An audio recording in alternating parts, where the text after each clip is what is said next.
তারপরে পৃথিবীতে আধারের ধূপ ছায়া নামবে।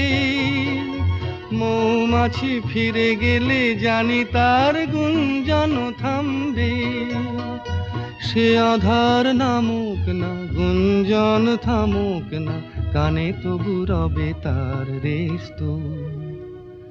বেস্ত বেস্ত সূর্য ডোবার পালা আসে যদি আসুক বেস্ত।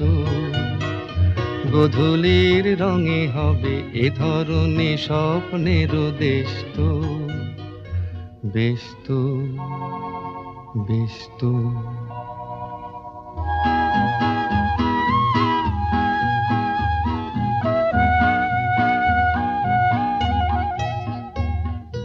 তারপরে সারা রাত দুজনেই একা একা ভাববো।